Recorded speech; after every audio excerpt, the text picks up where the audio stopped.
50 यहाँ से हमने इस ग्रंथ की क्लास को छोड़ा था।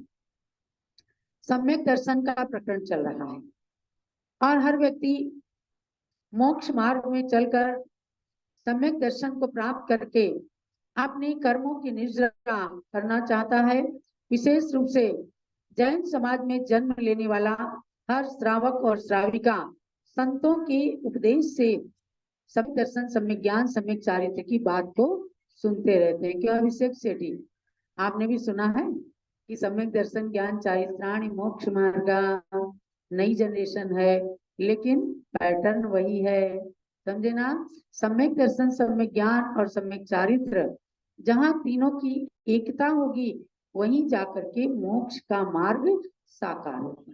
गृहस्थ भी मोक्ष मार्गी है, इस बात को आपको जानना है, क्योंकि यह अयोध्या भी वही धरा है जहां पर रामचंद्र के भाई भरत को जैन रामायण के अनुसार आचार्य श्री द्विती महाराज ने शिक्षा दी थी।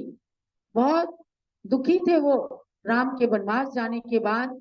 तब उन्होंने कहा कि मैं घर बार छोड़ करके दीक्षा लेना चाहता हूँ।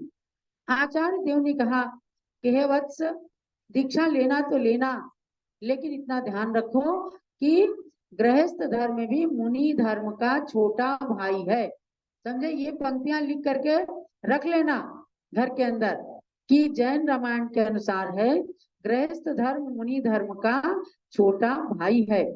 माने ये मोक्ष मार्ग की गाड़ी के दोनों पहिए हैं। आप छोटे भाई हैं तो संत जन बड़े भाई हैं। दोनों मिलकर वे अगर अपने मोक्ष मार्ग की आराधना साधना कर रहे हैं तो आप उस साधना में साधक बनते हैं, उन्हें आहार देते हैं, उनकी वैयावृत्ति करते हैं, उन्हें विहार कराते हैं, उनकी धर्म प्रभावना में धन आदि व्यय करते हैं। तो इसलिए श्रावक को मुनि धर्म का छोटा भाई कहा है। और संयोग से आज सम्यक दर्शन के प्रकरण में यहाँ पर आया भी है कि जो तीर्थंकर कुमार होते हैं जब तक दीक्षा नहीं लेते, भरत सम्राट, सगर चक्री, रामचंद्र और पांडव आदि, ये सभी भी गृहस्थ में रह करके सम्यक दृष्टि थे। और इन्होंने अगर युद्ध भी किया है तो न्याय का युद्ध किया है, और युद्ध करते हुए भी ये अहिंसक थे। माने इन्होंने विरोधनी हिंसा की। अगर किसी सती पर कोई आघात हुआ है तो उसके प्रतिकार के लिए युद्ध किया है। तो ऐसे समय में आपको भी जानना है कि आज आप पंचम काल के गृहस्थ हो, लेकिन अगर धर्म की रक्षा के लिए कभी कोई अस्त्र शस्त्र भी उठाना पड़ेगा, क्षम्य है।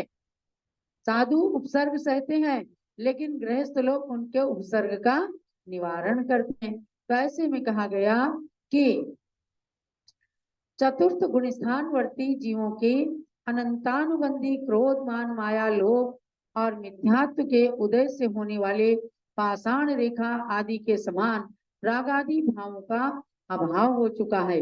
माने कि इतना तीव्र क्रोध, तीव्र मान, तीव्र माया, तीव्र लोभ नहीं करेंगे कि अनंत अनंत भावों में आगे जाकर के किसी से बदला लेने की भावना आ जाए, कमठ जैसा। अगर किसी में झगड़ा भी होता है तो सुलह करते हैं, और इसके बाद कसाय भाव ना हो, इसके लिए हमारे यहाँ साल भर में क्षमावणी पर्व आता है। आपस में एक दूसरे से हृदय से क्षमा याचना करके और आगे हमारे भाव जितने अधिक से अधिक शुद्ध रह सके उसके लिए भावना बांटते हैं। और कोई कोई गृहस्थ इतने अधिक मृदु हो जाते हैं, कोमल हो जाते हैं 10 लक्षण पर्व आदि को करके कि उनके अंदर क्रोध, मान, माया, लोभ की और भी कमी आ जाती है। तो वो कहते हैं एक तो पाषाण पर रेखा होती है, जैसे पत्थर पे कोई लाइन खींच दी तो वो बहुत दिन तक रहती है, उसको मिटाना बड़ा कठिन है। और भूमि पर रेखा खींची तो कोई उस पर चलेंगे थोड़ी देर में वो मिट जाएगी। ऐसी कसाई कि ऐसे क्रोध हो, चाहे मान हो, चाहे माया हो, चाहे लोभ हो, ऐसा करते हैं तो आलोचना पाठ पढ़ करके वो भूमि पर खींची गई रेखा के सदृश वह कसाय खत्म हुए। इसीलिए आलोचना पाठ एक बार दिन में जरूर पढ़ना चाहिए। दोषों को करते हुए भी, जैसे कमरे में रहते हुए भी कमरे में झाड़ू लगा करके धूल को साफ करते हैं, जानते हैं फिर धूल आएगी, लेकिन ऐसा नहीं है कि फिर धूल को भरी रहने दें, साफ करते हैं। इसी प्रकार से आत्मा में जानते हैं कि पुनः पुनः कसाय आएंगी, पुनः पुनः पाप होंगे, पुनः आरंभ होंगे, लेकिन फिर भी आलोचना पाठ को पढ़ के, पूजन करके, प्रतिक्रमण करके, सामायिक करके अपने पापों का क्षालन करते हैं, यानी मन के मंदिर में झाड़ू लगाते हैं। तो गृहस्थों के लिए भी कहा कि तात्पर्य रूप से समझना कि सम्यक दृष्टि के व्याख्यान काल में सर्वत्र तात्पर्य रूप से समझ लेना चाहिए कि वीतराग सम्यक दर्शन तो संतों को होता है, और सराग सम्यक दर्शन गृहस्थों को और संतों को दोनों को होता है। जो पंचम काल के संत हैं उनको भी आज सराग सम्यक दर्शन, मतलब धर्म के अनुराग, अपनी क्रियाओं में अनुराग, ये सब सराग है। आप अपने अष्टमूल गुण का पालन कर रहे हैं या गृहस्थ के सठ कर्तव्यों का पालन कर रहे हैं, तो समझो सराग सम्यक दृष्टि है। इसलिए अपने पद और अपने कुल के गौरव को हमेशा बढ़ाते हुए अपने सम्यक दर्शन को दृढ़ रखना, मोक्ष मार्गीपन बनना, गुरु के उपदेश में हमेशा रुचि रख करके और उन्हें जीवन में प्रधानता देना,